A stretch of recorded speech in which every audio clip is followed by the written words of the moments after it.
chat, because remember I can't see it. Yeah, I will do that. Yes. So,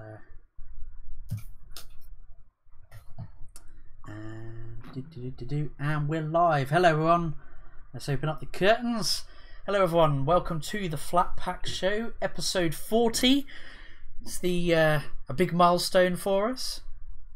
It's nearly a year since the Flat Pack Show's been going.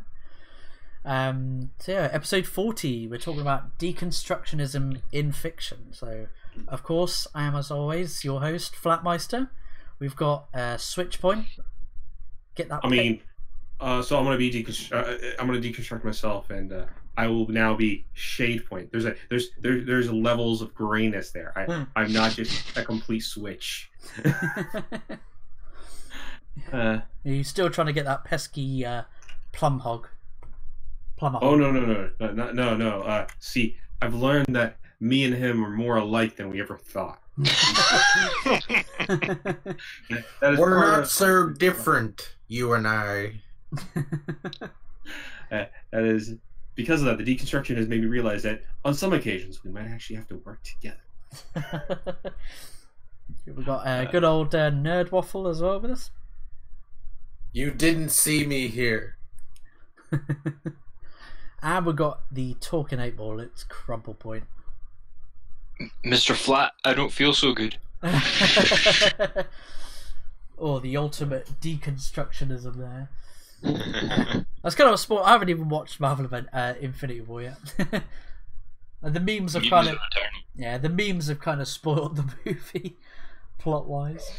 So you probably just watch a meme of the movie. It'll probably tell you the whole story. It'll just be like a memed version of the movie. Watch the I was one he was missing. The meme stone. That would be the stone to end all stones. Yeah.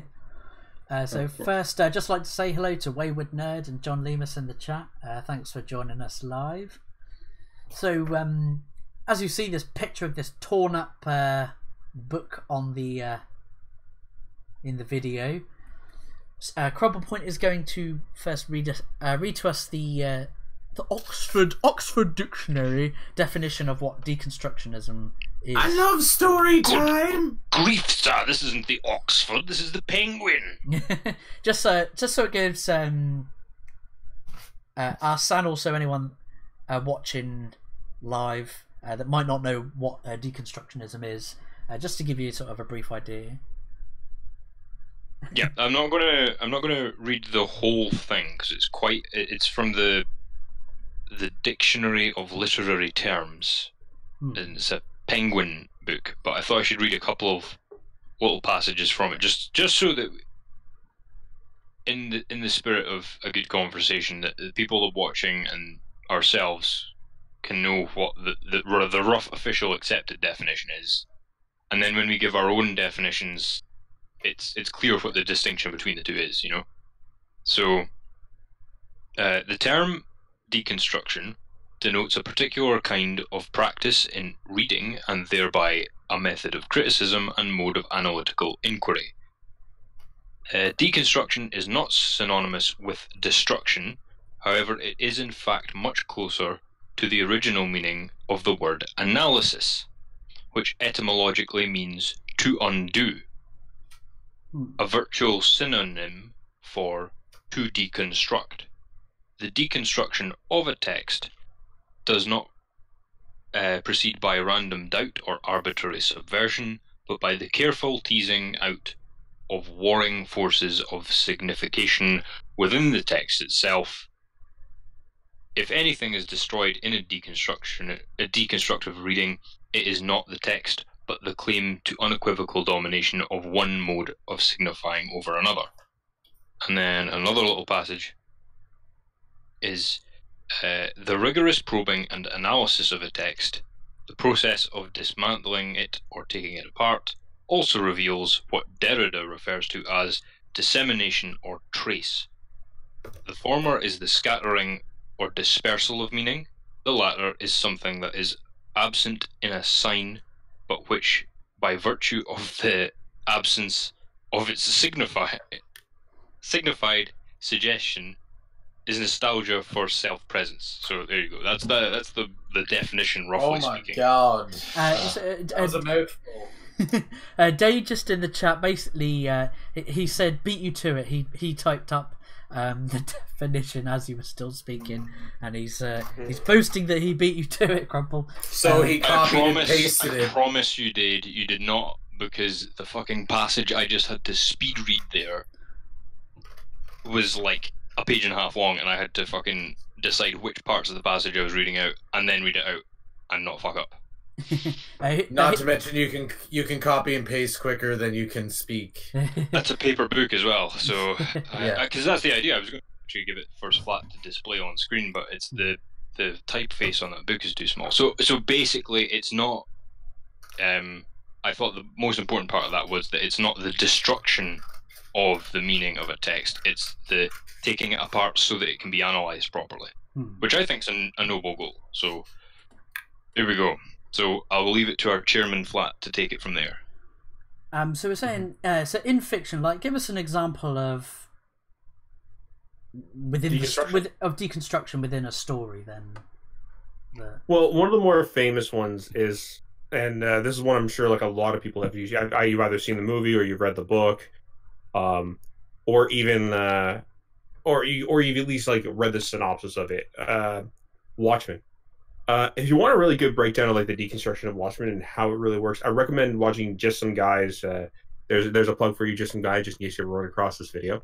I recommend you watch his video on Watchmen and how it kind of like deconstructed comics and in a sense almost kind of like almost ruined modern day comics according to him. Now, the idea of it is in the book itself, like we're introduced to like heroes. Now, Alan Moore wanted to use pre-existing heroes because after buying the timely heroes, DC wanted to do stories with them. Alan Moore came forward with a story, the Watchmen storyline, where he originally wanted to take the heroes they got their hands on and write them into like, well, what if they weren't as heroic as we thought they were? What if they had like senses of gray? Like, what if to be a hero they had made like backroom dealings? What if they had made like? What if like in reality some of them had like done some things that they regretted in their lives? Like what would it truly be like to have a being like Superman around, or being like or being like Captain Atom or somebody like that around, who's like literally a walking nuclear bomb? You know. Like, and so basically that was the idea of the story of Watchmen. Now, can I quickly jump in before you go on the next part? Yeah, go ahead. The thing I think that's really interesting, particularly with the example Switch is using, is that people seem to have become very confused about the fact that Watchmen is a deconstruction, which isn't really true or possible. It's the fact that Alan Moore deconstructed the superhero genre so that he could write Watchmen. And that's the distinction I'd like to make, because that fits with the definition I just read out of. He had to take it apart and analyse it so he could write a better story. And then, exactly. So Switch, go ahead, but I want to put that in. Yeah, exactly. So like, so the idea is like, he wasn't allowed to use the actual heroes because, well, DC didn't want to ruin the brand of the heroes with a story. You got to realize, like, something that you come up with something like that, and it sounds very tried, right? Like very much. Well, we're gonna take Superman and we're gonna make it seem like he's pretty much like a god among Earth, but like not only is that, but like, we're gonna say like the Cold War never happened because Superman existed, and we're also going to say that, you know, like he walks around, he doesn't understand humanity because like he's so far beyond them. Oh. And Batman, he might have killed a few people doing what he does, but like he kept it a secret because, well, it like eats him up inside every night. Yeah, I mean, also like as far as what you said earlier with the branding, like when this sort of thing happened, they had already like established these characters. They already had established characters, and then to deconstruct them as themselves, as themselves. That would like destroy it. That could possibly destroy what was already built up, kind of thing. Yeah, like, this is the bit in the movies where they send Jack Ryan in under a false identity so that they can deny he ever worked for the Americans. That's what DC were doing with these superheroes. Exactly. The Like, oh, we fucked it up and made our like a potential hero of ours rape somebody. Aha, but he's not ours. I mean, it's true. So it's like, so what Alan Moore is, he created like pseudonyms of these characters. So in actuality, like it wasn't going to be Batman and Superman. It was going to be, they had recently got the timely heroes like Dr. Midnight. They'd gotten their hands on the Question, people like that were from the timely comics, and they were like, okay, no, so it's Charleston. Yeah. Charlton. Yeah. Sorry, the Charlton comics. You're right. Sorry. But still, even still, if it wasn't Batman and Superman, these characters may have already been built on, and they didn't want to sort of. Well, yeah, it's like we just got these properties, so we don't want to ruin them already. Yeah. Now, the idea that like, so the idea that like these characters had to do that now. So like what you have to do now is you have to tell these characters in the story of, well, what we're going to do is we're going to break them down and tell you. So the problem is like a lot of stories since Watchmen want to do that deconstruction, but what makes Watchmen work is around the end of the story you see which heroes can be reconstructed and which ones stay broken. So somebody like so like the ones that stay broken at the end, you either die or they move on as villains or they get forgotten about or something of that nature. The ones that get reconstructed at the end are somebody like Night Owl or somebody like Silk Spectre, who at the end, yeah, sure, they've done some really bad things in their life, or like they just feel really terrible about the things that they've done, but eventually they overcome that and they have to say, okay, well, I still have to overcome that, and I still have to, at the end of the day, do what I think is right. So in regards to this scenario, ever since that story was written, other stories have tried to do the deconstruction. So certain things do work. So examples of ones that like work in deconstructionism, I'm going to put in like something like Batman: The Dark Knight, right? Where Frank Miller comes in and he says, okay, well, what would it truly be like if we actually like lived out Batman so many years into the future, so far flung into the future that he has to finally retire? Is this man so engulfed in being Batman that like he actually can't hang up the cowl, or is it because he's so much or is it because without him being around, does his city fall apart so much that he has to put that cowl back on even though he doesn't want to? Okay, right? Can I also just say, I think this is why things like Secret Empire, for example, are such failures, because the deconstruction, to my mind, is an element of the writing process. It's not an ends in itself, and it isn't, it's like that thing of that you keep using that word, it does not mean what you think it means. So when somebody like Nick Spencer or one of his proponents uses the word, Secret Empire is a deconstruction of Captain America, that's what that dictionary definition was saying. People conflate the two, because what Nick Spencer means is he's destroying Captain America, he's taking him to bits. But what Alan Moore and what Frank Miller did was they chopped up all the elements that make a superhero what it is, and they looked at them individually. So that, crime fighter, human being, dad, all the individual things that make up that character, and then they humanized them. So it's actually the humanizing element that made those stories good, because they said, right, okay, what happens if we humanize, Rorschach? Well, actually, it turns out he's not that nice a chap, and whereas the modern guys, they try and ape that process, but I don't think they really have much of a care for how that process was done and how difficult it was and how much it only worked because they humanized the characters. And this is because of the social constructivists. They're like, everything is a social construct. It's like, yes, but that doesn't mean that you can get rid of them and just expect everything to be the same, or that it can function without them. So, that's my take on it. Yeah. So, what is some like other examples of it done really bad, really poorly? I'd say most of what we're put through now, because the deconstructionists, it was a philosophical thing, right? So it was a bunch of philosophers came up with it, and they were onto something, because they were trying to say, like, how do we know anything's true, blah blah blah. But then what happened was that got applied to literature, and then it got applied to politics. And when they applied it to politics, they said, oh, well, nothing is true. You can't make a true claim in politics about anything.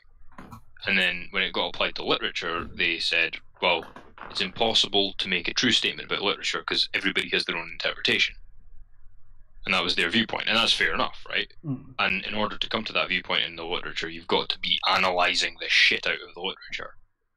And that's back in like the 60s. But what's happened now is all the people that were around at the time that when they came up with that kind of thinking, they're all dead. So it's like the students of their students of their students that are talking about this now. And they're just parroting it. They don't really seem to be trying to actually do it properly. So whereas Alan Moore and Frank Miller would have been reading these books relatively fresh.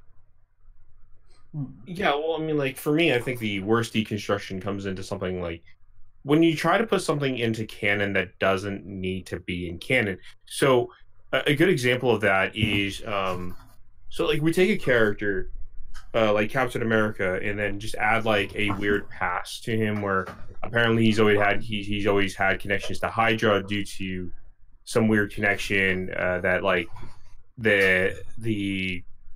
some like weird connection of like how they've reconstructed his history. Now, like that potential story could work if you did it as like an Elseworlds or as like a what if. However, doing it in the mainline story does ruin that deconstructionism because then you have to so the problem with a mainline story is the writers and the artists change on a regular basis. So on a what if or a Elseworlds, it's like it's self-contained.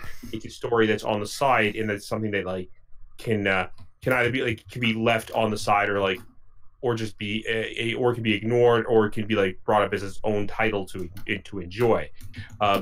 Doing it into main canon, kind of like the way it is if the next if you have a terrible ending that doesn't address all the problems that you've introduced, then it's up to the next writer to fix those problems or ignore exactly what you've done.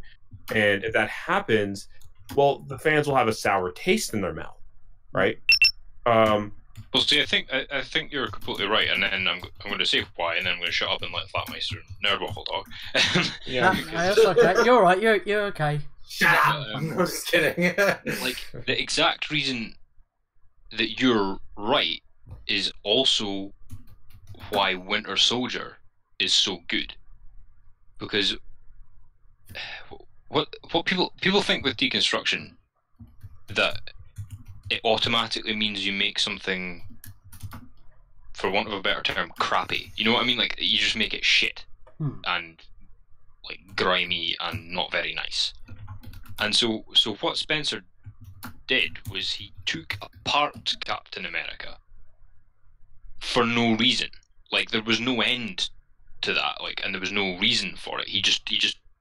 Steve Rogers isn't Captain America. Captain America, the mantle, isn't what you think it is. America isn't what you think of it. What you think it is. The military he serves in isn't what you think it is, and S.H.I.E.L.D. isn't what you think it is. And that's the start of a story, not the end of the story, right?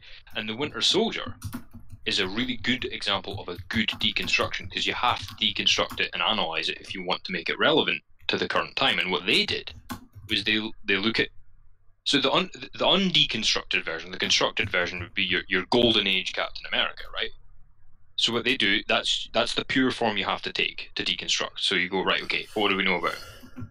He's a dude called Steve Rogers. Okay. Is he married or single? Okay, he's single. His best friend's called Bucky Barnes. Okay. He's younger. Okay, that's a bit weird, but fine. He works for S.H.I.E.L.D. He is Captain America. Captain America is this. And so they took apart all those things and then they asked questions about it and they analysed it. So why is he single? Well, that's the answer to that is Peggy Carter. That's why Captain America is single. Because they're like, well, he has to be a human, so we have to have a reason that he wouldn't be with anybody. There's your reason. And then, why is he a hero? if he works for the government. And it's like, well, the government has been having this internal struggle between Hydra and the True Believers and S.H.I.E.L.D. And then they made the Winter Soldier, and it really worked well because they took it apart and they answered these questions, and that made it relevant to today. Whereas Nick Spencer didn't bother doing any of that. He just took it to bits. And I'm shutting up now.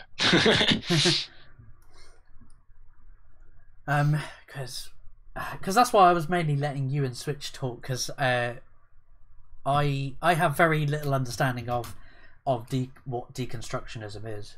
That's why we were saying earlier that this topic is right up your alley, and that's why I sort of wanted to listen to what you guys had to say. Deconstruction is like porn; you know it when you see it. Oh my! Would you like with say movies?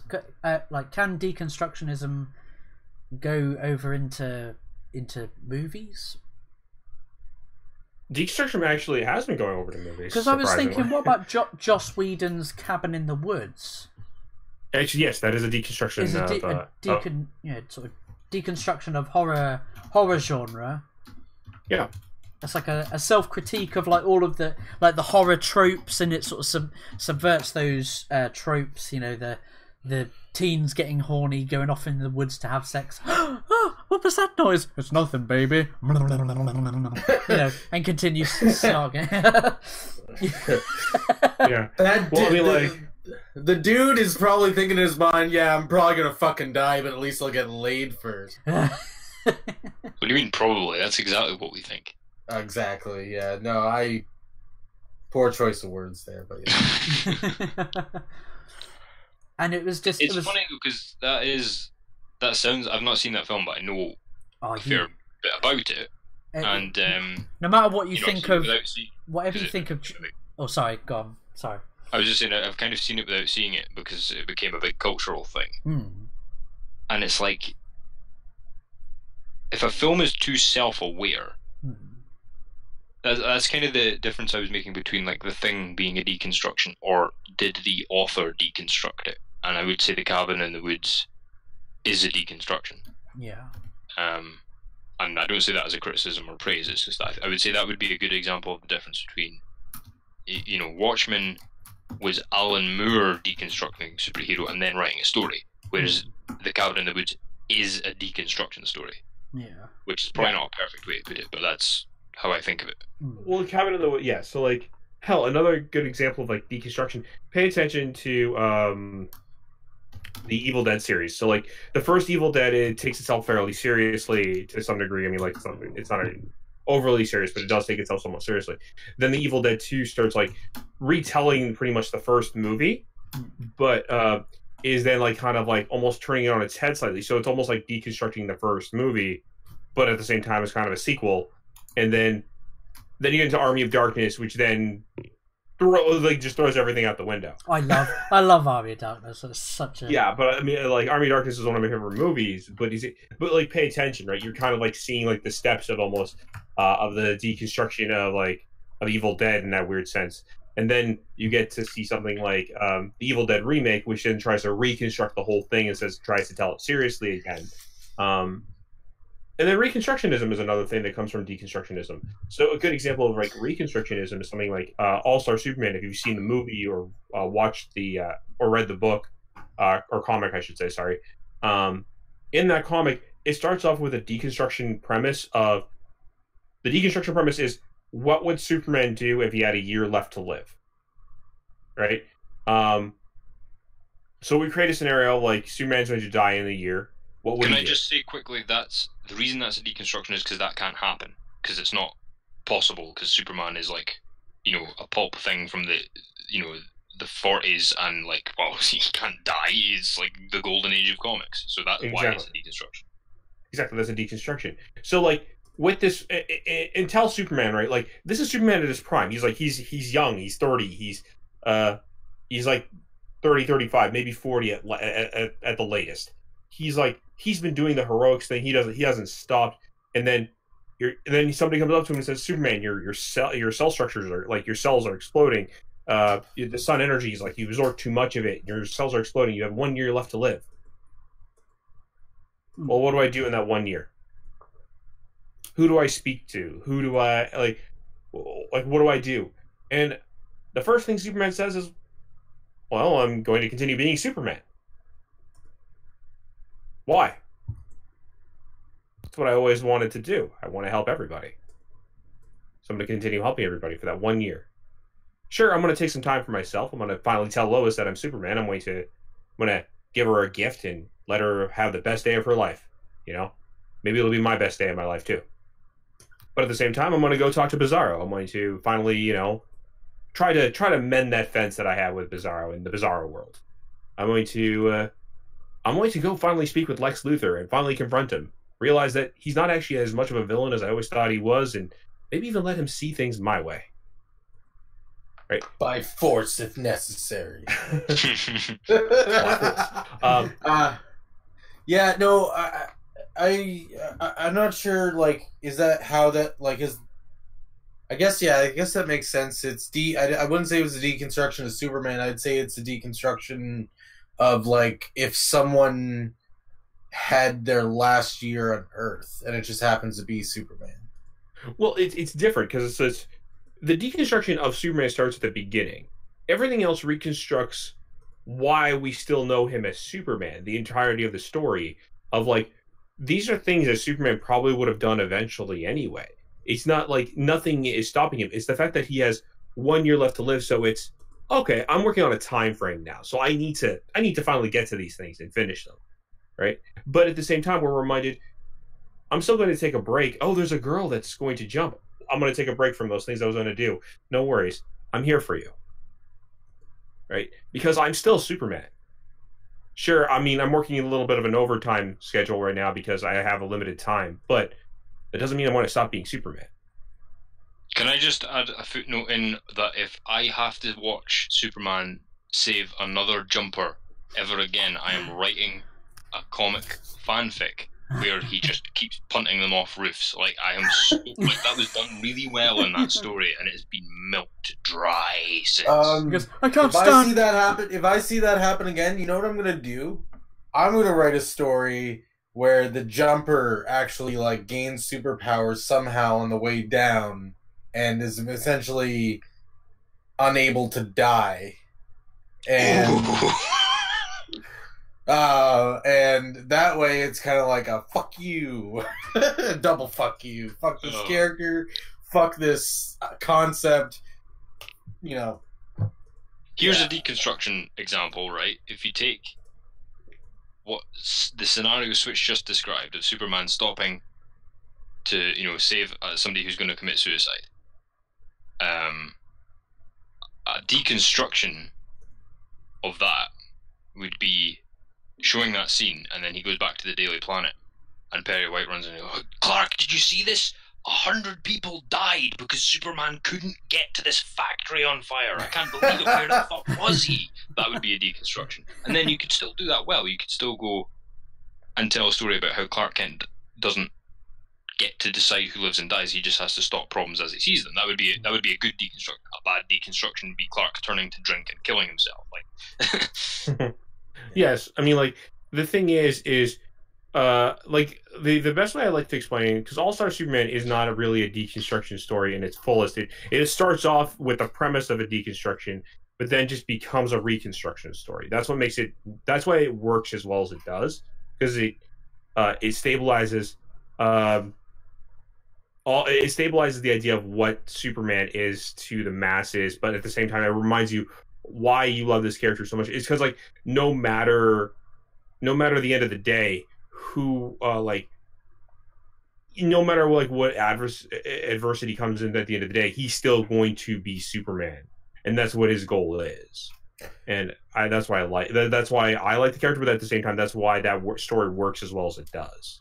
I would almost say that, and I could be wrong about this because I will admit this is sort of one of the topics that we've discussed that I'm not overly familiar with. I'm not overly familiar with deconstruction, but I would almost feel like I almost somewhat think I get it.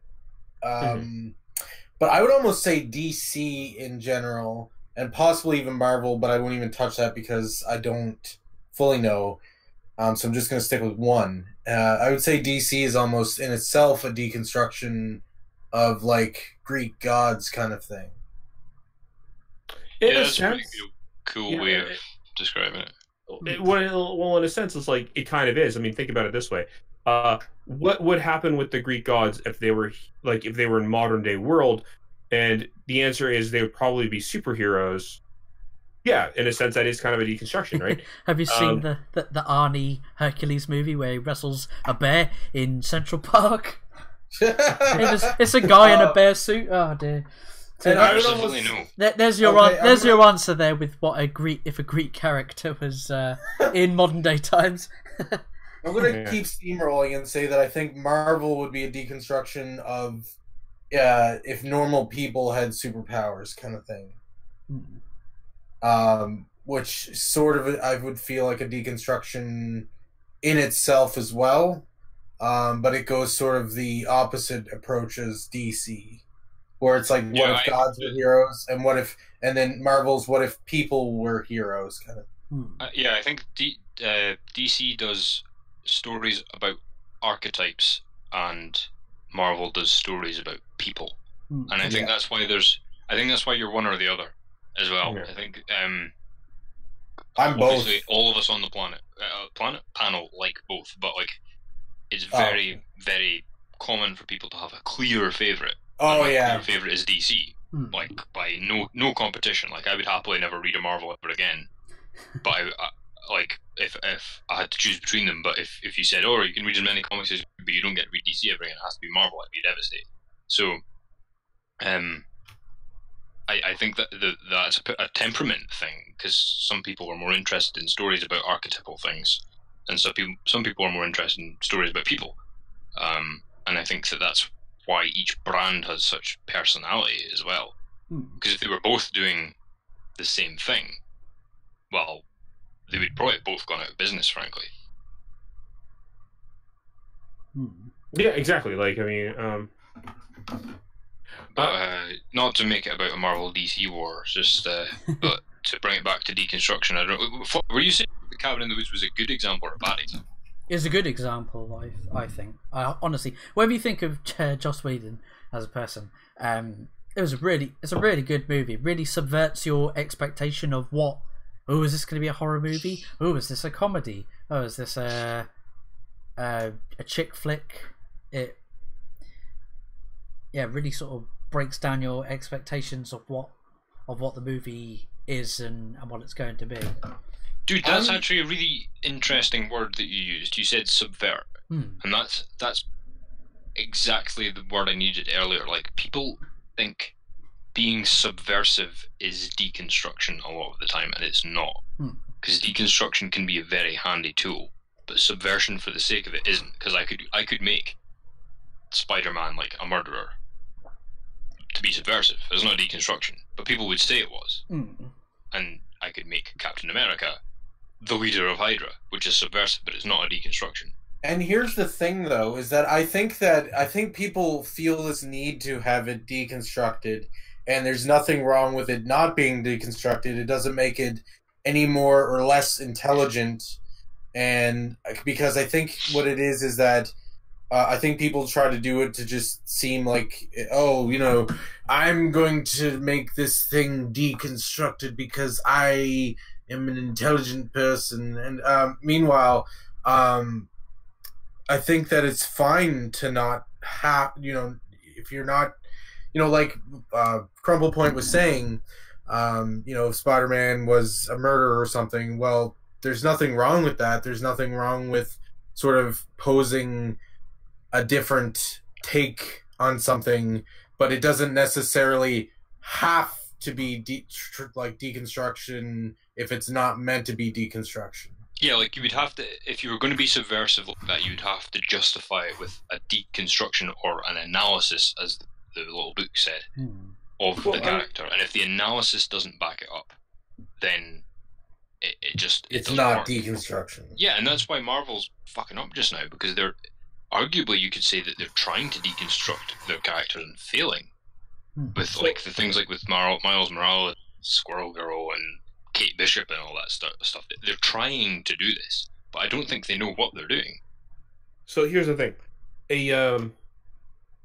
I've always been of the mind that like a writer who just deconstructs is a writer without like a writer running out of ideas. A writer who can deconstruct and reconstruct a hero, or just not only a hero, just any story, honestly understands that story.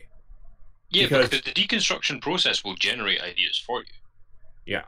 So that's how you can usually tell like a really good writer from a writer who's just run out of ideas. If their idea is I've run out of ideas, well, let me deconstruct it. Okay. That's one thing. But I've run out of ideas. But if I deconstruct it and reconstruct it, ooh, okay, I have new ideas now. There's somebody who really understands. And see, to quickly use the Superman example, right? Yeah. You know how we all think of Superman as a modern, if not god, then at least a modern equivalent of the ancient hero archetype. Yeah. That's a deconstruction. Superman is a strongman, a circus strongman who leaps tall buildings and punches criminals in the face. That's all he is. Yeah. But if you deconstruct him and go, well, why would a man do such a thing?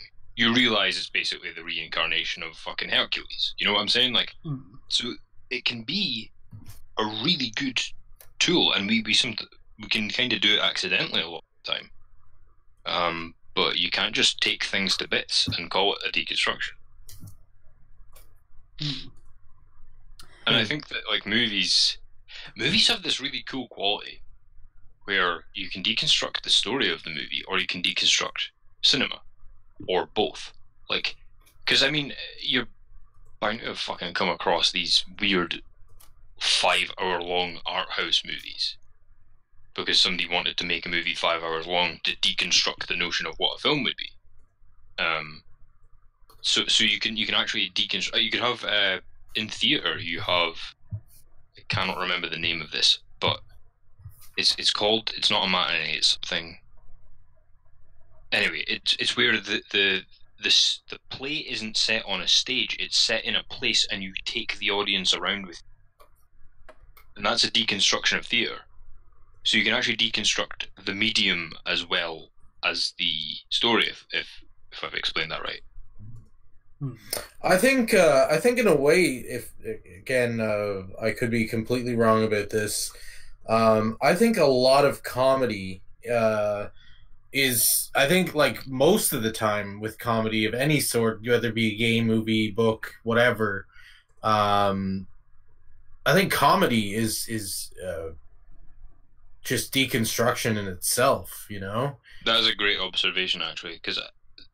Yeah, that's actually great, because I don't think you can have especially parodies. I don't think you can parody something without deconstructing it. I mean, it could be bad. I mean, it could be a bad comedy. It could be a poor deconstruction of it. But I think that a lot of times that's what a parody is a deconstruction of it, and saying, instead of going like, what is it? It says, what is funny about it, you know? Well, yeah, and there's strict differences between satire. Satire doesn't always have to be comedy, but there's strict differences between satires, parodies, and spoofs. But they all do what you say. They all do exactly like you say. So that's what I like that. I'm gonna think about that for some days to come now. You think about it, young man, and when you're ready, you come to me and you talk about it. I don't know. You sit there and you think, and when you're ready, shortly and just soon. Remember, Grandpa hates all you fucking bastard children. Anyways, but yeah, I was gonna bring up Cabin in the Woods again, without spoiling it for you, Crumple. But basically, it is. It's all right. I know the story. It's your basic, or for people watching live as well. It's your basic, horny teenagers on spring break from college. They go to a cabin in the woods, hence the name.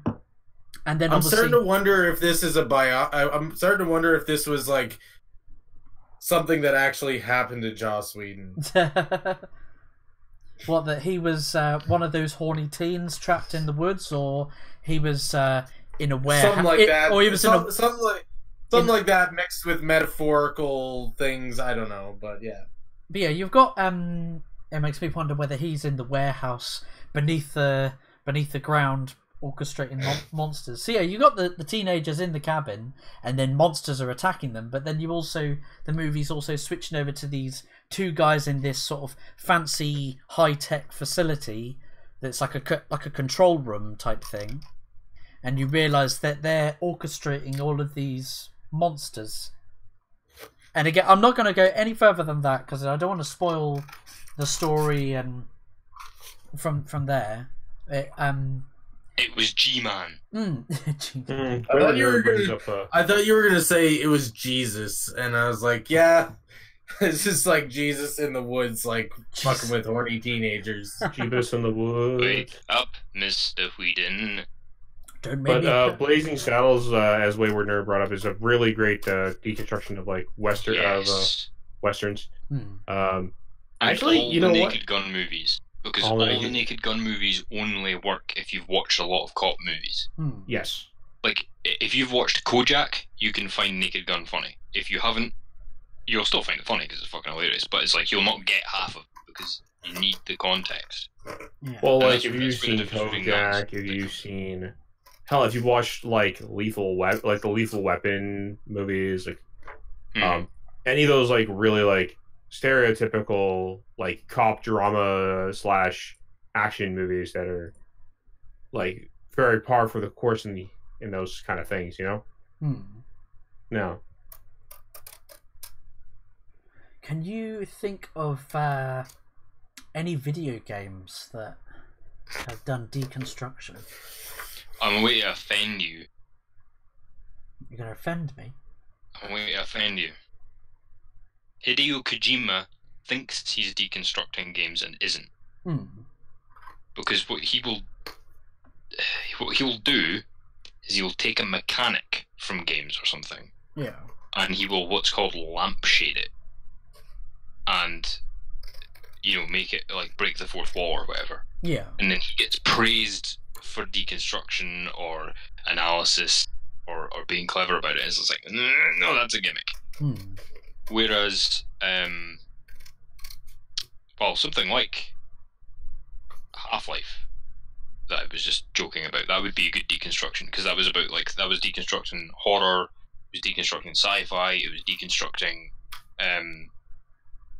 the whole notion of like usually in these, if you look at Ripley, she goes in, she's the good guy, she's destroying the xenomorphs with good bloody reason and all that, but Gordon Freeman's motive very fucking unknown to begin with.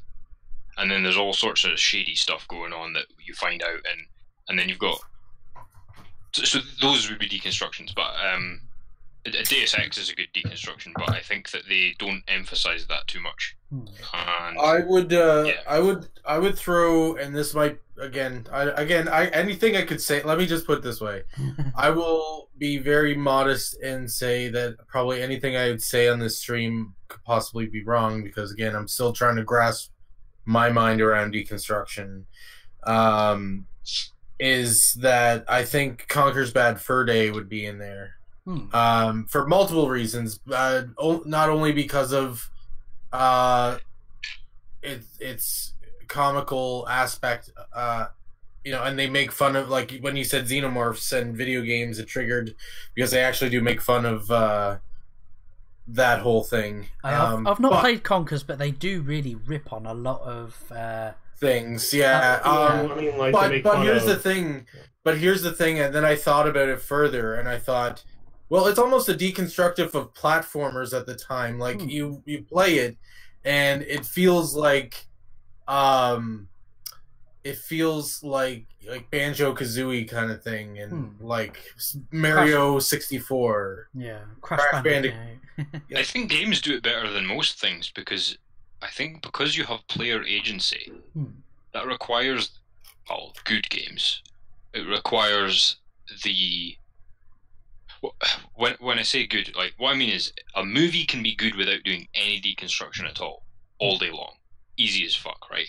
A good game kind of has to deconstruct a lot of stuff because you're involved in it. So they have to think from the point of view of, well, what if you were experiencing this and had some control over the situation? You immediately down in Deconstruction Street.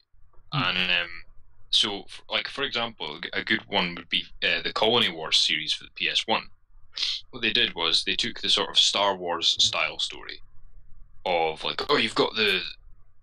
Well, you'll be able to tell what the parallels are straight away. You've got the colonial navy, and you've got the League of Free Worlds, and you have these space fights, and you know you're basically piloting you're an X-wing pilot effectively, and you're blowing up the colonial navy's fleet and pushing them out of the free world back to Earth. And then what they do is in the second game, in a very deconstructionist style, you play as a member of the navy who was witness to the horrors that the League committed, which you as the player in the first game were nothing to do with. It wasn't your fault, you were a hero. But the side you fought with did awful things. And then in the third game, you play as a mercenary. And they deconstruct it again because he's just looking at the League and the Navy laughing at them. Dude, they're never going to stop fighting. They're a fucking joke. Yeah. And that's really pretty deconstructivist.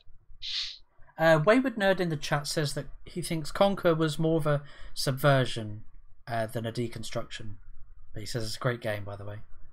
Is that the one with the poo monster that sings, "I am the mighty poo"?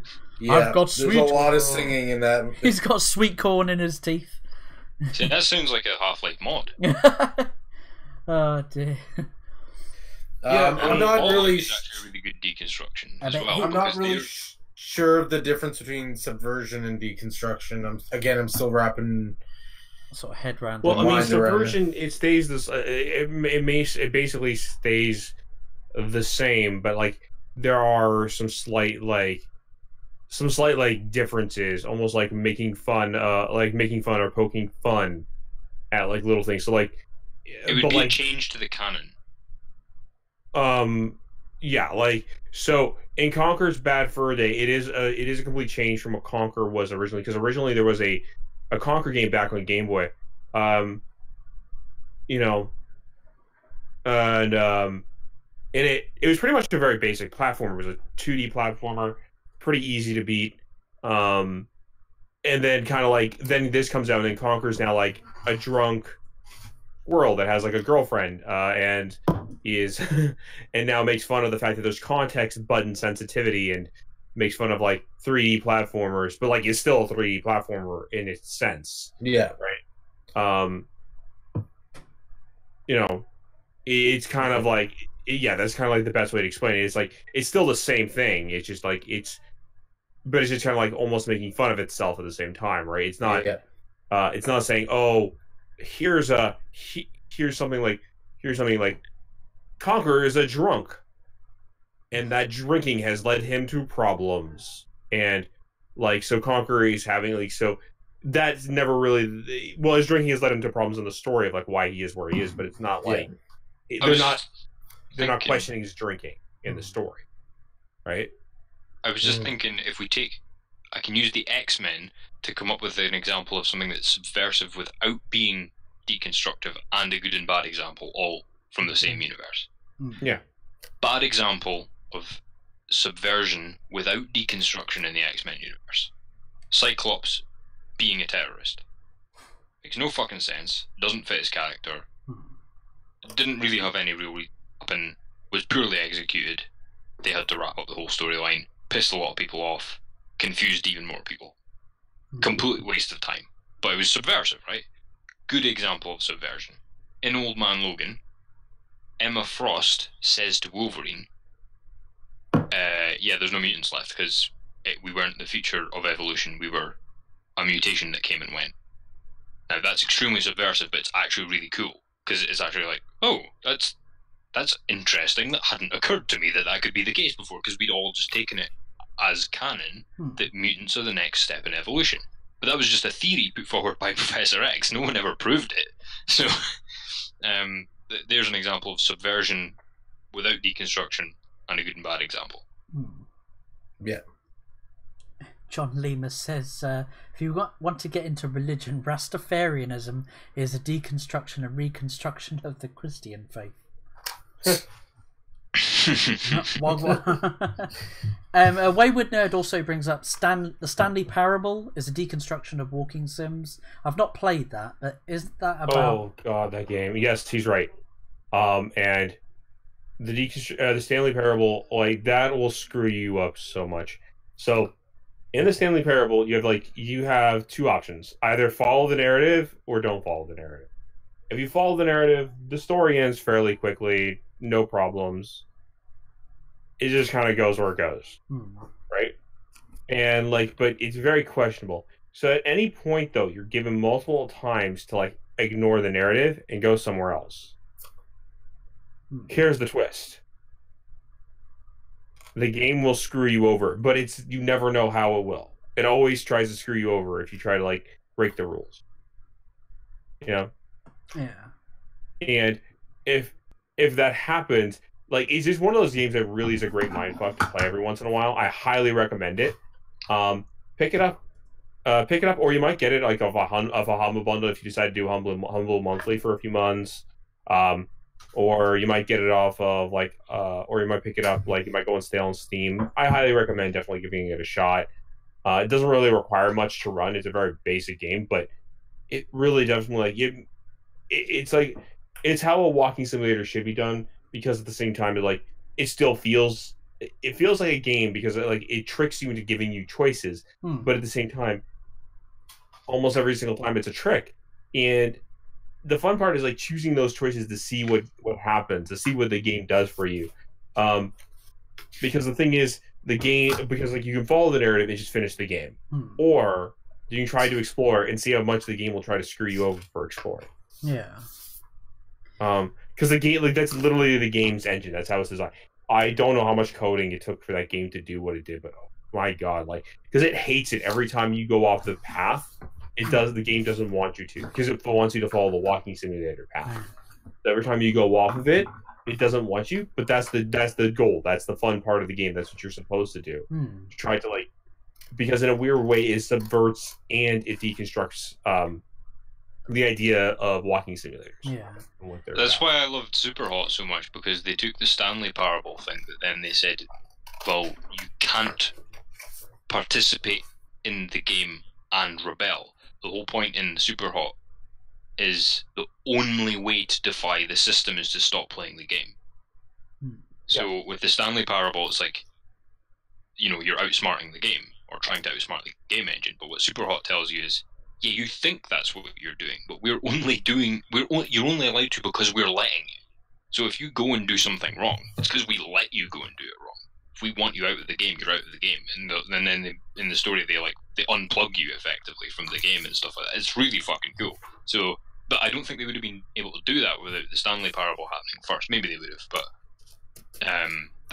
but that's deconstruction of the game mechanics. I would say and keep going with that topic. That's fine. But I was just going to say quickly, deconstruction of game story, I would say would be Fallout, because what they did was they basically looked at what people or at least what propagandists in the Cold War were portraying the future to be like. And what they did was they deconstructed it, i.e. they took it apart and analysed the elements and said, yeah, what you're portraying, if we follow this through to its conclusion, this is what we end up with. Yeah. A post-apocalyptic nuclear hellhole that looks like a 50s dream that rusted to hell. And it's that's not... That's why deconstruction can go horribly wrong, because if you think about it, to analyse anything, you have to reduce it down a bit, which it can be... Well, if you analyse the behaviour of a friend or a loved one, you can end up using that to be quite cruel, or it can be cruel to do that. But at the same time, if they've done something and you're trying to help them, maybe a deconstruction or an analysis of the way they've done something is the best thing you can do for them. If somebody's upset at something and they're not sure why, and you can say, well, I think you're upset about this. That's a good thing to do, and that's so a story can do that. For example, The Dark Knight Returns, just to return to that because everybody knows it. Batman's an orphaned, traumatized man, and because Frank Miller just went, yeah, dude, you've got some issues that you haven't resolved, but you've made the best of it. You've made the And best of got it me. by beating up on the mentally ill.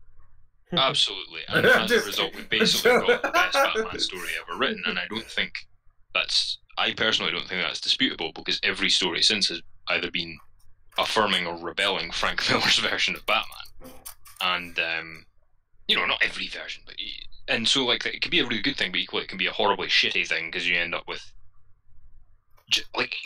games that just don't fucking work. I mean, half the modding community is deconstruction. Like, oh, here's a level. Oh wait, we're just going to crash your computer. That's deconstruction, but done badly. I will throw this out in the ring. Again, I keep wanting to put the disclaimer that I could be completely wrong about this, but The Tick. I would say, again, it might be because that's not a straight comedy, is it? It's not straight comedy. There's some very silly comedy, and there's some very dark comedy in it too, though. That's the thing, it is comedy, but it's just it is a comedy, but it's also like I don't want to say it's like a mix of really silliness comedy and also very like dark comedy with like deconstruction on a lot of different things. Like it analyzes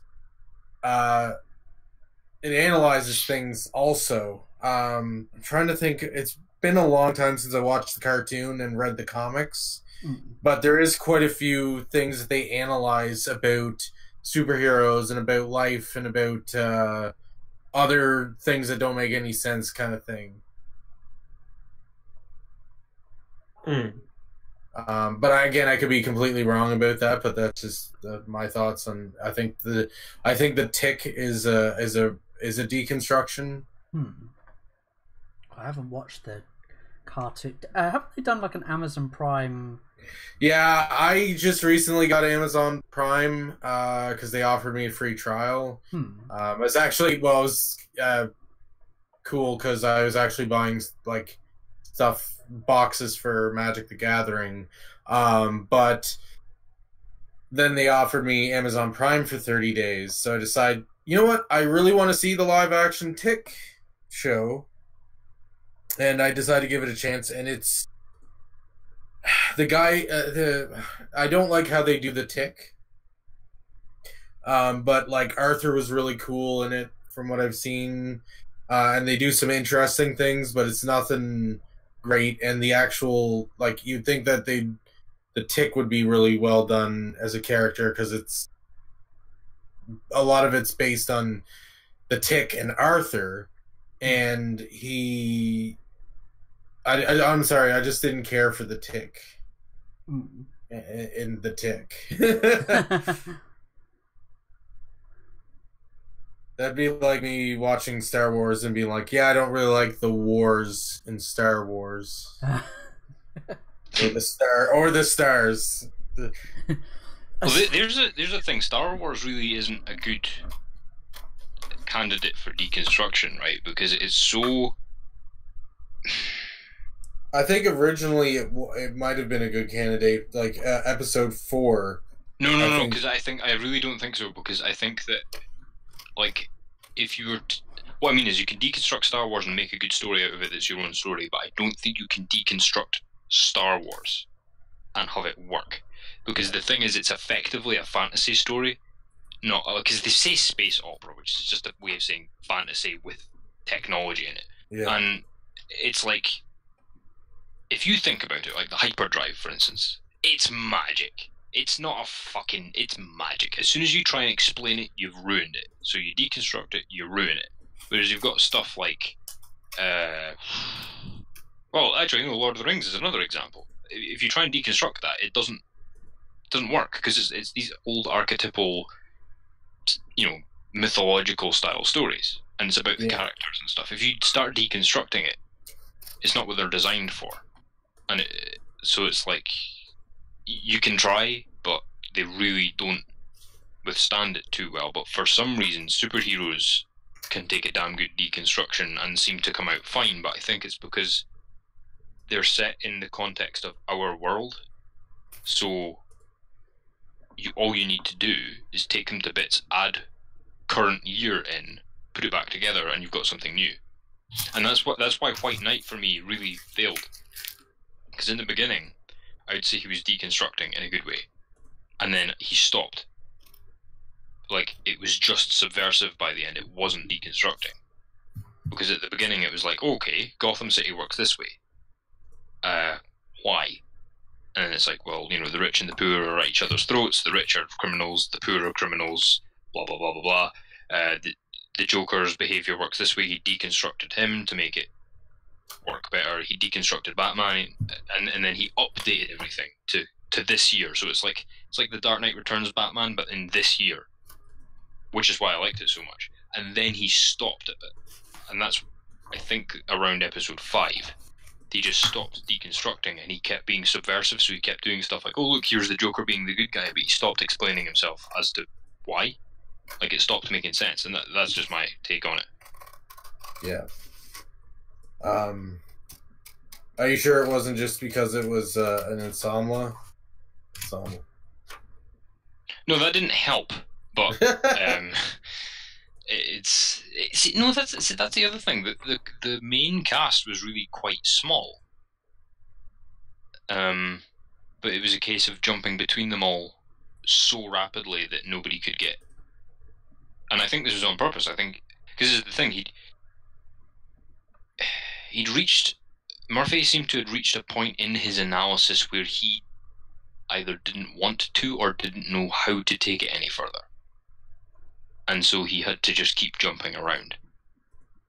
Whereas in the beginning, he was deconstructing everything, and that's what I was saying at the beginning of sometimes if you take an idea apart like that, it generates its own ideas for you. And if he'd continued to do that, I think he would have had a really, really. A lot of people say it is a classic, and I disagree.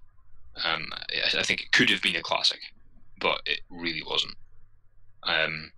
And I think it would really have been a true classic if he had kept up that analysis all the way to the end, but he didn't.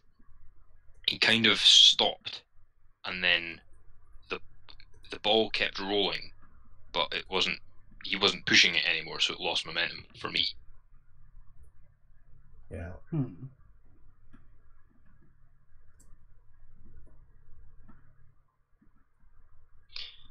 But yeah.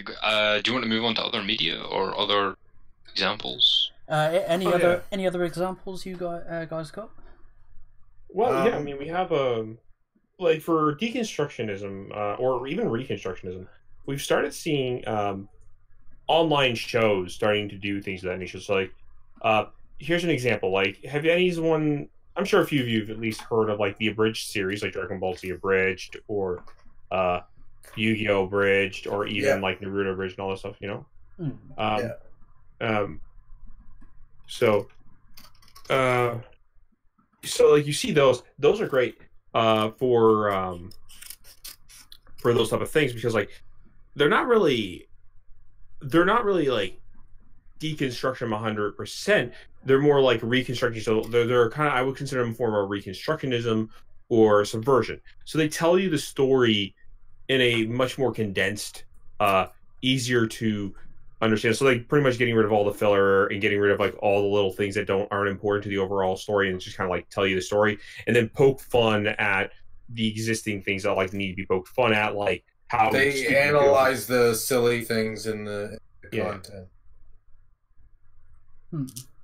Yeah, and exactly. So, and I like that because like it's in a weird sense subverting your understanding of those characters and things of that nature. It's subverting the understanding of like those type of things. But at the same time, it's still telling you the same story. So whether or not it counts as like whether or not it counts as deconstructionism or not is a debate, but it's still fine. What it is those type of things are interesting because they actually like break down what it is, but still tell you the story. Now, then you have like other things like such as like reviewers online who, in a weird sense, have to deconstruct a story, right? To be able to tell you the review and tell you the actual like aspect of what makes a story, like or a movie or a comic or a TV show or anything good. Sometimes they have to deconstruct it to tell you why, right? Yeah. This is why spoiler sections in like these reviews exist. When they're telling you about a product, or when they're going into details about a product, they have to like go into detail and tell you everything. So yeah, those are definitely important. I'd like to throw in the ring Rick and Morty as a deconstruction. Because they basically deconstructed, they started off deconstructing Back to the Future, essentially, and sort of make it like analyzing sort of what went on with it, and then it sort of evolved into sort of its own thing. But then they started sort of taking certain plots and certain theories and certain science things and sort of deconstructing that into sort of their episodes and stuff. And I don't know. Again, I might be wrong, but I think Rick and Morty is deconstructing science and deconstructing sci-fi, certain sci-fi plot points, and as well as it started off as a analytical thing based on like analyzing Back to the Future. Yeah, I think that's partly why I don't like it very much, because it's like it starts with the deconstruction of the sci-fi plot points, and it's hilarious, right? But then it's like they don't know where else to go with that, so they just throw in absurdist stuff. I think that happened mostly in the last season, but I don't know which one it was I watched, but that was kind of my issue with it. Whereas if you take like South Park, they just deconstruct the shit out of everything, and then because they're deconstructing it, it throws up its own material, and they use all of it. But that's the thing, is that Rick and Morty does that as well. It actually has a lot deeper shit going on than you sort of realize when you're turning into the meme. So like, I didn't like how so much focus was being put on Pickle Rick. Pickle Rick. It was hilarious, but like it took away from the actual good things of the show, where it's like it's a funny show, and they do really funny, silly, stupid things, and they analyze things, but at the same time, they are doing their own things, and there's like certain points in the show where all of a sudden they come full, and I'm trying to say this without giving away shit, because basically there's a certain point where you're watching, you're laughing, you're watching, you're laughing, you're like questioning a couple of things, then you're laughing more, and then bam, they like hit you with this crazy thing. They hit you with this just crazy thing that you didn't really expect or see coming, but was totally expected and to be something that would happen, kind of thing. I think one of the really interesting stories going down the route you're kind of taking us down here is Homer Simpson. Yeah, is like this deconstruction of like the modern middle class dude, right? And it's a deconstruction, and then they ridicule it. And then what they accidentally did over, I'm not up to date with The Simpsons, but what they did over like say 10 years is they made him like the most charming, lovable like thing ever. Like everybody loved Homer Simpson. Everybody had Homer Simpson mugs and shoes. Like everybody just fucking loved him, and they watched The Simpsons mainly for him.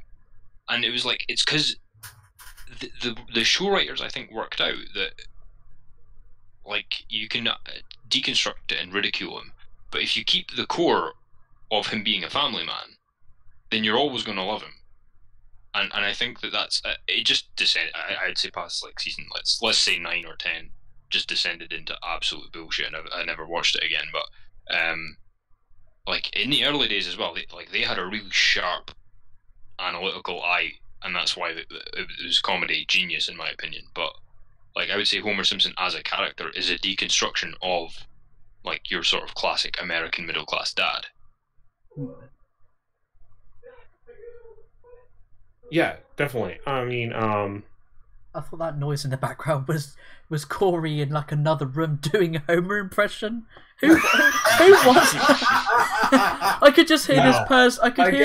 I could hear this guy putting on like a high pitched kind of voice, going, "Budge, what are you doing?" No, apparently there's somebody in the other room.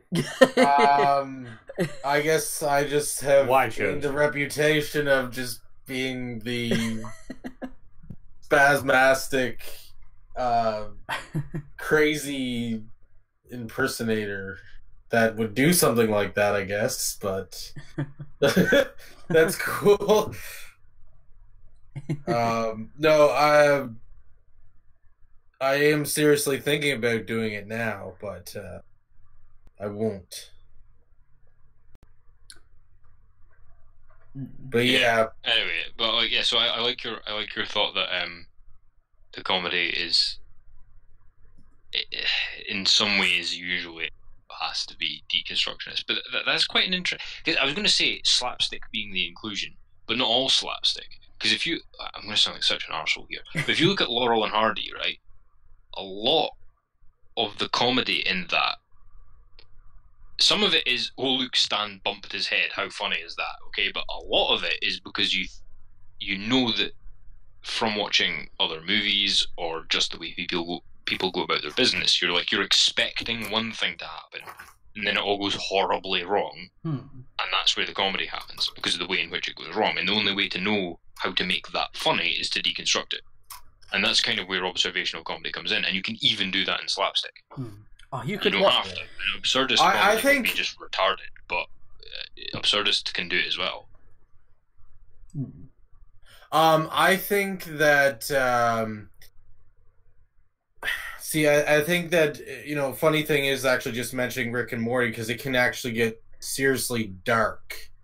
I think that and actually mentioning The Tick being dark too. I think that dark comedy can be probably one of the most analytical, I guess, deconstructive thing that, you know, that there is, because there's some truth to dark comedy, or even dark points. Like, even if it's like, take comedy out of it and just like a dark story kind of thing. I think I think comedy and tragedy, and sort of dark humor and dark points, I think those are the most analytical and real points where people are analyzing real life and really digs into that. So on the flip side of comedy, I would say that tragedy and darkness is very analytical in itself, but on a different end of the spectrum. Yeah, I think that goes into psychology. Sometimes I think the comedy can be an accidental byproduct of the deconstruction. Yeah, and sometimes that can be deliberate or not. Because like Fight Club, I always call it a black comedy, right? And people are like, "What the fuck, black comedy?" No. Dude, it's hilarious. Yeah. It's really funny.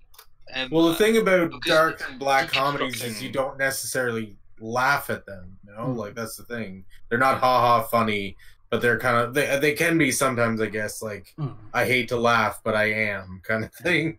Go on, Crapple. Yeah, what are you gonna? It just goes an unexpected way, and it's like, oh man, that's so funny, and everybody else is just like seeing that as a diversion of the plot. But if you know what it's deconstructing, you're like, oh, dude, this is like, you know what I mean? Like, but sometimes it can be unintentional though. Like I've seen really, really bad comics, for example, that it's like they've deconstructed the world. So let's say they've given the world the Nolan treatment, but they've not deconstructed the hero at all. So you've got like a hero turning up in a completely realistic setting, but he's like 1930s Superman. He's like, good day, citizen. How can I help you? And then like the person responds normally, not on like in exactly the way we're talking now. And then the hero responds back like, right you are, citizen. I'll sort him for you, chum. And then they kind of swoosh off into the distance. And like the writer has no idea that this is fucking hilarious. You made a really good point too there. Well, all of it, but specifically but with just mentioning Christopher Nolan, like I'd say if not all, most of his movies are extremely deconstructing. Like, yeah, I think that's where the magic is in them.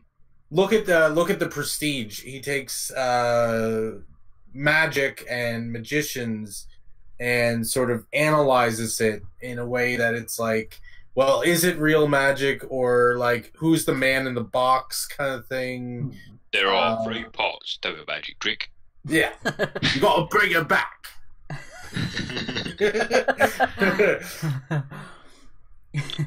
Yeah, no, you're right, and I think that's why he's a director, because he doesn't forget to put the pieces back together in again, and he adds his own shit in. But it's look at Memento, was just crazy that way. Perfect, and that's a good example of, yes, he does. The story is interesting and has a twist, but the deconstruction is actually in the filmmaking, whereas in Inception, the deconstruction is in the story. Yeah. And like, and in Batman, the deconstruction is in the story as well. And this is the other thing is, I think people, like we're saying, is like if we take deconstruction as you take it apart, analyze it, reinterpret it, and produce something new, then he does that. If you take it as the Nick Spencer method, or the Ta-Nehisi Coates method, or whoever you might have, they don't. Or the Michael Bay.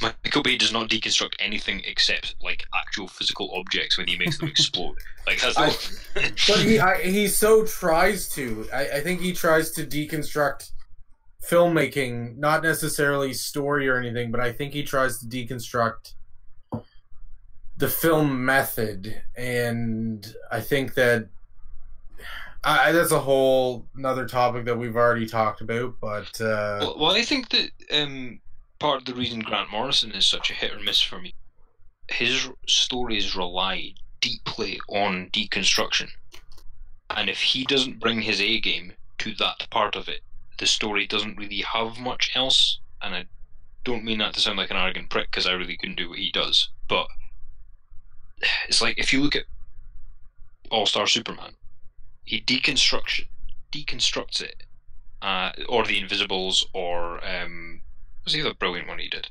Doesn't matter. Anyway, he takes it apart, and he looks at it from every angle and works out what makes it special, and then he puts it back together again in a way that makes it relevant to the reader, or humanizes it, or shows it in a new light.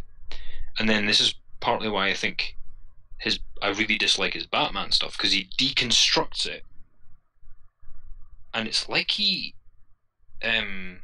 not like he misses the point, because I can't really say that, but that's part of the problem with deconstructionism, is you risk going into that completely relativistic, nothing matters and nothing is true category. Yeah. So he deconstructs it, but he doesn't reconstruct it properly, in my opinion. And I think it's a case of, it's like if some writers are like, they write good stories, bad stories, indifferent stories, and I think that Grant Morrison always writes well, always, but if he misses the mark on the deconstruction part, because he relies so heavily on it, the story falls to bits for me. I don't know if I've explained that too well. Yeah, no, I understand. I do anyways. I'm not sure about. Yeah, so he can write a perfectly good, well-written thing, but because he messed up the deconstruction part, and it's such a big part of the story, it loses me completely. Even though every other part of it's fine. And I think that's why he's such a hit or a miss for me. Happy, that was the other thing. He fucking love Happy. I mean, he did a really good job on his Doom Patrol run. Oh, I didn't catch that. I forgot about that. I forgot that existed. In the Well, middle well of done watching, for I've just realised what you meant by happy. Yeah, I'm watching that on Netflix at the moment, and that is really enjoying that so far. I fucking love that. So my question is, does someone have to be good at deconstruction to make a good story? No, not necessarily. No. I mean, I know it sounds like a simple question, but I'm just throwing it out there. Yeah. I understand where you're trying to come from with that, but no, it's not necessary because I mean, like, the deconstruction story works because, like, some people seem like because the problem is like we're running into a particular scenario where people seem to only want to write deconstruction stories and don't want to write the basic stories anymore. I think Yes, that's brilliantly put. yes. So I think the problem isn't that like you need to be good at deconstruction. I think the problem is you need to know how to write a basic story before you can learn how to write deconstruction. That's the problem with a lot of these. And it's like if you think about it, you're deconstructing the classics, so somebody has to be writing the classics, and the classics don't deconstruct. So if you run out of classics, or you can't write a classic, or nobody's writing classics, then you're deconstructing something that was already deconstructed, which is like just a mess. But yeah, sorry, Flatt, you were right. I can't remember what I was going to say. Sorry. Alright, bastard. Damn it. I was going to say, should we go to final words? Start to wrap up. It's come up to about the hour and 10 mark. Yeah, I'm good with that. But if everybody answers Nerd Waffle's question first, and I've answered mine, obviously. Do you need to have an understanding of deconstruction, or? I would almost say like, do you? The question was, do you have to deconstruct to make a successful story? I guess. No, I kind of reflect the other guy's sentiment that I don't think you need to resort to deconstructionism.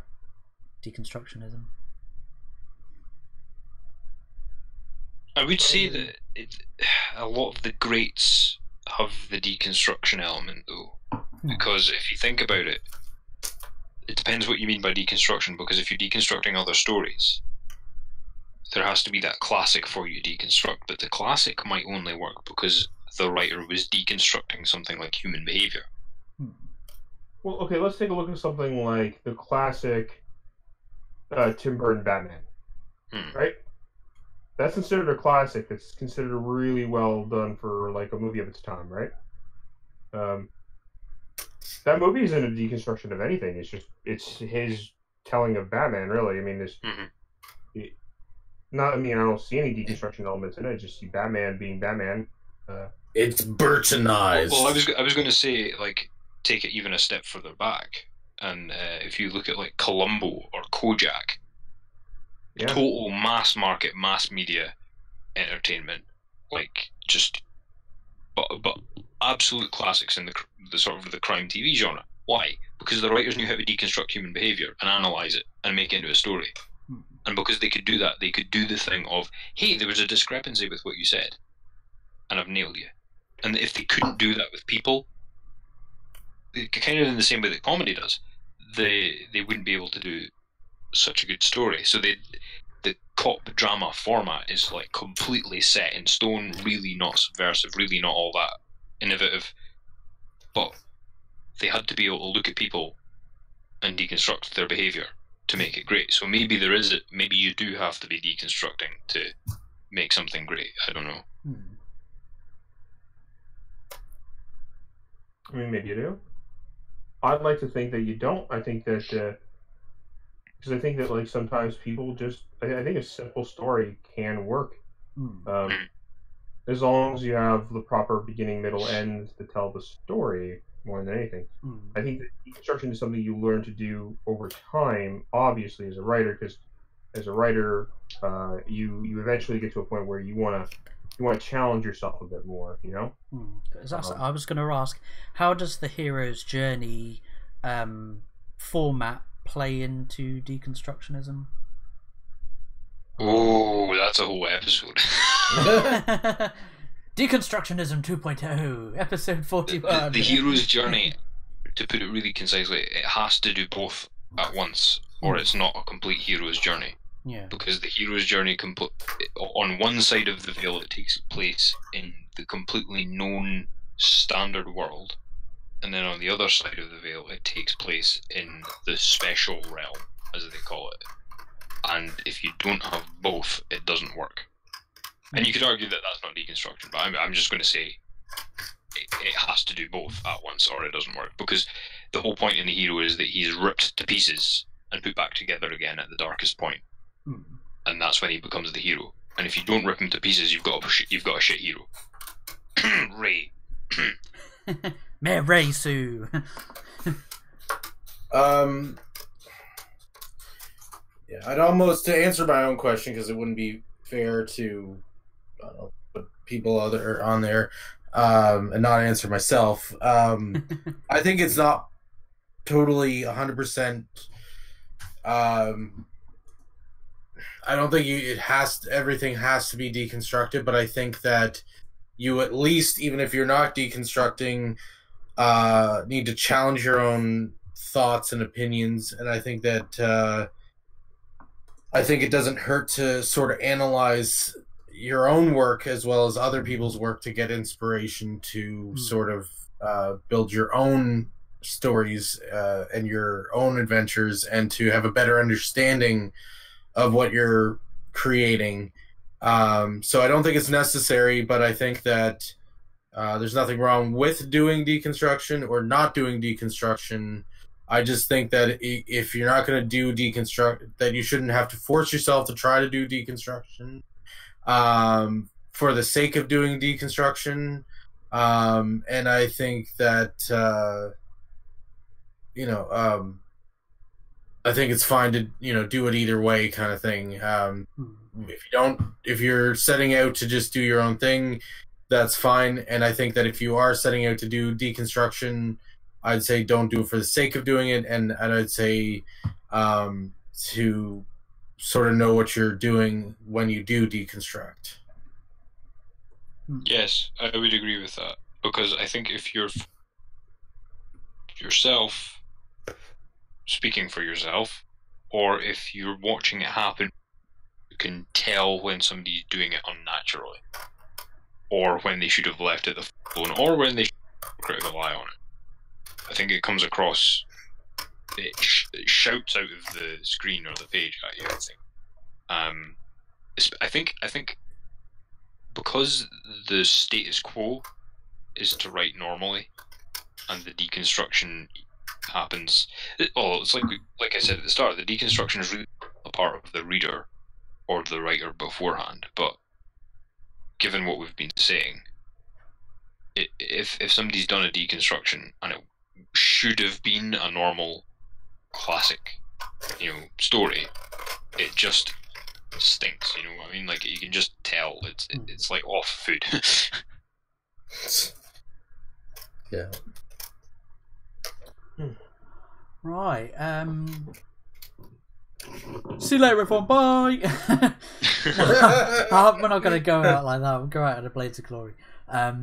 We could just do it. Sometime we need to do like a Sopranos end, where it just goes blank. Flatt just fucking shoots everybody. Just cut to black. But yeah, well, thing, and then. Oh, I forgot to say the normal. Like, I don't think any point in this episode did I ever drop assassins. We need to deconstruct. So there you go. Time to deconstruct the assassin. It has an ass in it. And their So, sons.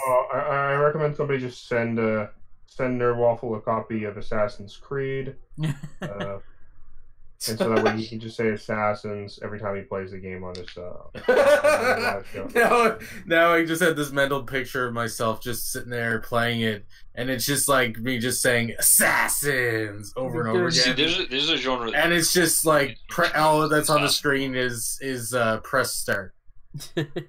What were you saying, Crumple? I was just saying the assassin genre really up well to deconstruction, because it's just like you start deconstructing and the only logical answer is like, this really isn't a very good lifestyle, is it? And then you're just kind of like midway through the movie. Ah, shit, what do we do now? What does an assassin do when they're no longer an assassin? I'm going into retirement. Wait, did you kill my brother? Ah, shit. You dirty rat. You killed my brother, and now I'm gonna kill you. So, yeah, I can't believe that's been 40 episodes of the Flat Pack show. And if you're new, I think Cheryl Roselle?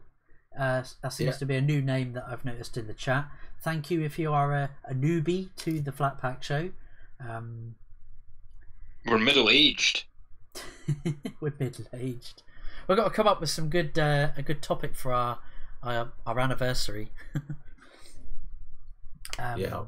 But like I said, I said in the chat just earlier, anyone that's got any suggestions for future topics and future episodes, hit either of us a DM on our Twitter handles, which I've just popped in the chat as well. I need to get round to creating a Twitter account that all four of us can access to, and have it the Flat Pack Twitter. That is going to be the most schizophrenic fucking Twitter account ever. You've got all... Flatt, who's really like mild mannered and generous, and then you've got Nerdwaffle, who's quite thoughtful and perceptive, and then you got Switch, who's really quite sharp and analytical, and you've got me, who's just like a mad bastard memeing people all the time. It's going to be. And then every once in a while, you're gonna get like a post, and the response is gonna be assassins. It's like, oh, Nerdwaffle's logged in. Oh. But it'll actually be like one of the. It'll actually just posing. But yeah, I do need to get around to doing that, and obviously giving you three guys the password to it as well. Except for me.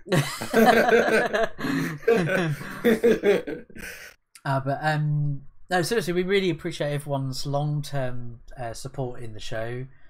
We really appreciate. Yeah, I mean, like John Lemus, he's been here since episode 3, something like that. Maybe yeah. the first one. Pipe up, John. Tell us how long you've been here for, you poor bastard. We're sorry. We really are. I've been here a long, long time. How long have you been here? I don't remember. Pepper's Farms remembers. And so yeah, a big thank you to everyone that has watched the show from the get-go, or whether you've newly joined us. And also a reminder, check out the Flat Pack Show playlist that I've created on my YouTube channel, in which you can watch all previous episodes. The topics that don't age, they're evergreen topics. Yeah, can I actually say, yeah, they're evergreen, and also I think largely our individual channels are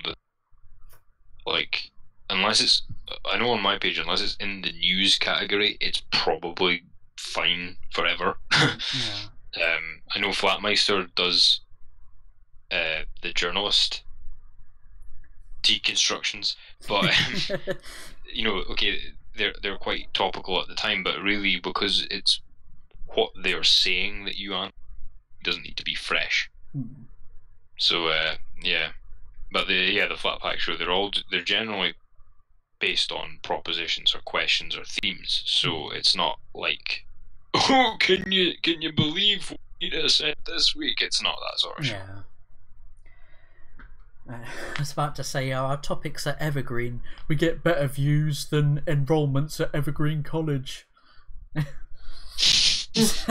And there we go. Now I've just updated this episode. It's going to really age badly. The stamp of time. The date is depending on what country you live in and part of the world, but the date is anywhere between the 19th of September 2018 and the 20th of September 2018. Take that, Evergreen! Geez, I can't believe it's September. Like, it's mid-September already. Wake me up when September ends. Who's that? Green Day? Yeah. Speaking of there's no Evergreen Day. Evergreen. Yeah. So yeah, with that, I've been Flatmeister. It's been Switchpoint. You know, I'm still around. I'm still doing me. He's chasing that pesky plumber hog. One of these days. It's been Nerd Waffle with a side order of Canadian bacon. I haven't said that in a while. Yeah, remember to hug the person next to you, and remember not to keep asking to be on people's shows. And Nerd.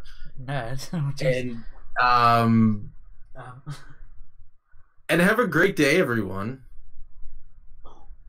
Okay.